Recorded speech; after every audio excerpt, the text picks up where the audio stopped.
The day started out with the PNP's press conference, and it ended with NARA, from promise to action.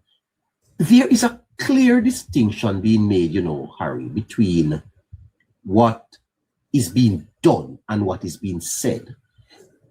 And I believe that our platform may need to lead this process of opening people's eyes to what is being said. The promise of action, Harry, from promise to action.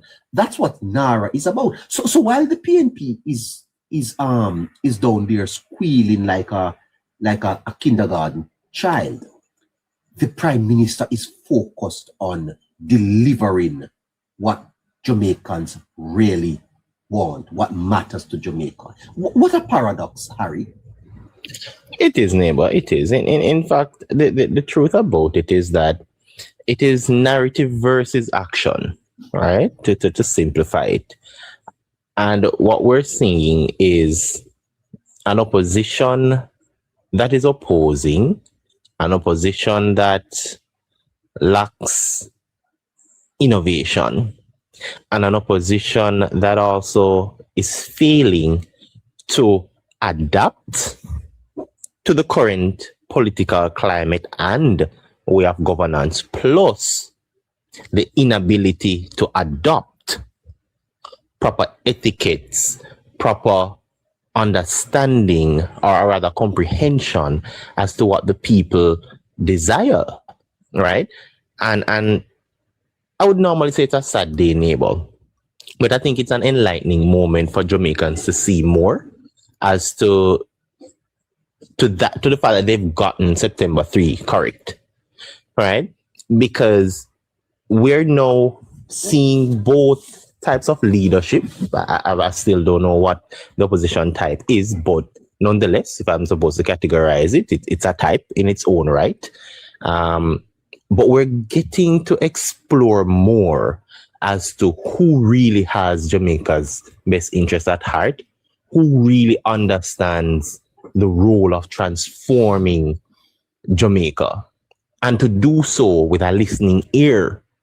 Because the good thing is that even with that NARA bill, neighbor, the government revamped it.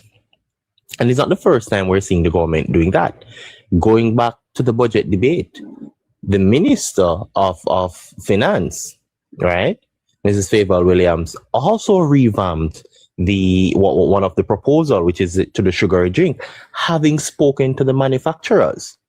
And that is a subset of Jamaicans. So it shows that this government is willing to incorporate and have a full-on conversation as to the direction that the people are looking to take, and to every step of the way involve the people. So it's not a top-down management situation as we've seen before. It's not one where the government said, this is what we're doing, come hell or high water. It is inclusive, right? And as such, it is a beautiful day in governance. It's a beautiful day in Jamaica's pivoting strategy. And I think the people of Jamaica should appreciate that and pat themselves on the shoulder and beat them chest sometime, neighbor, for the decision made on September 3. Yeah, it is revolutionary. When the Prime Minister brings forward a bill like NARA, in the spirit in which he brings it, Harry, it represents something larger than legislation. It represents a test of credibility.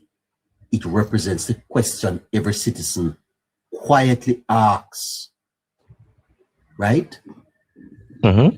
It is going to change the way we do things. This is the question that separates promise from action. This is about doing what needs to be done.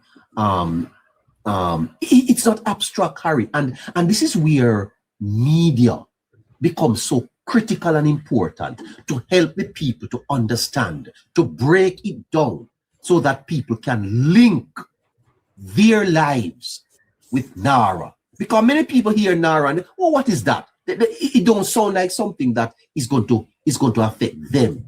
Mm-hmm. But on the micro level, Harry, this is about the people. The old man up in Moko, the lady tonight who lost her roof and her tarpaulin is still up top there. This is what it is about. You understand what I'm saying to you? And it requires people like yourself and other people in media to connect it for them so that they understand. You understand what I'm saying? Most definitely, neighbor. Because it's going to be one in which every step we take in this process, we're going to require translation in order to go to transformation. Because you can't transform people who are ignorant. They will refuse to change, right? And that is a serious thing when you're leading people. Human beings are dynamic. You can't please everybody. Yeah. But the job of the government is to advance as much people as possible. And as such, this same narrative, so I asked Scratchy the question, it is going to challenge a lot of people in Jamaica, especially those who may have, not gotten the opportunity to have advanced intellectually and intelligence-wise. But we're here to break it down. We're here to let them understand that, listen, you are a part of the process. This doesn't move without you. And as such, you have to ensure that you become a part of it. You have to make the effort as well. Because the transformation that is coming for Jamaica is something we've never seen before. And that is a challenge to the vision of the people, not the leadership. Because the leadership have already envisioned it, have already laid it out. But it is now for the people to be able to see it. And in order to see it, we have to translate it by all means necessary. Right? We probably may have to come here one day and do some drawing to neighbor. Right? Because some people say seeing is believing. But absolutely. But the truth about it is that it is something that will take each and every one of us. And as such, I am imploring everybody to seek information, to make it deliberate. Schedule time to understand the direction as to where your country is going, because where the country is going, you need to go there as well, because that's where the opportunities are. That's how you advance as well. And you, by building that and knowing the direction, helps to ensure that there's resilience in it. But there's a whole lot of things that will happen in Jamaica within the next 2 to 3 years. I'm not even putting it 4 to 5, 2 to 3, right? And we want to ensure that we are the driving force behind it. And the government can do so much and no more when it comes on to including you. But the government can't cut ahead and put the information in there. The government can't draw you and say, if you go hard and get you move from level 2 up to level 3, 4, and 5. The government can't. They'll give you the opportunities, but you have to now go ahead and do it. Because what? You also require as individuals to make sacrifices. You spoke about those persons who, what the opposition spoke about, persons can't go into Montego Bay to collect money and so on. Right? But even biblically, neighbor, there's a level when God is transforming you, there's a part that you have to play as well. And it is no different here. Right? Yes, sir. As a matter of fact, when he said Lazarus come forth, he said, loose him and let him go. You understand what I'm saying to you? Yeah. A man who had to go and wash in the pool to get his eyes open. He sent him to do something too. Yeah. It's about cooperating with God to get things done. I don't understand why we feel that we must take on all the responsibility and leave the people to do that. I pointed out earlier so that God worked 6 days and rested 7. 6 days work. I rested on only rest 1. Yes. What does that say? You have to participate in your own advancement. There's no other way around it, neighbor. That is the pathway, and that is something you must do if you want better for yourself, if you want to be a part of the new Jamaica being created. Because I can tell you, neighbor, you will have people that will be left behind, not because of ignorance, right? But because of stubbornness and tribalism. And it's by choice. Because every decision not made, knowing you're supposed to make a decision, you've already made one. Right? They always say silence is an answer. And it is no different here. You have to be able to partake in it. And in order to partake in it, you have to do something for yourself. It makes no sense you sit there and complain and have all of this gruntlement. And then when we turn the mirror onto you and you're supposed to do some introspection, you realize that your downfall and your lack is due to you. It's not the government's job to pick you up. You know, Harry, a listener sent this to me. The People's National Party in 2004. In 2004, after the hurricane Melissa, listen to this. That is the government coming from GIS. We have therefore decided to pay these assistance grants with checks, which will be cashed by beneficiaries and which will give them the flexibility to make optimum use of the funds in present circumstances, Minister Buchanan said. He further informed that the list of beneficiaries for each constituency would be given to each member of parliament for each parish and local authority for effective monitoring. Neighbor? Mr. Please allow me to interrupt you. That was after Ivan. After Ivan, yes. Mr. Buchanan stressed that the assistance was not intended to replace totally destroyed units or to compensate to the level of loss sustained, as, quote, government is not an insurer of buildings. You hear that?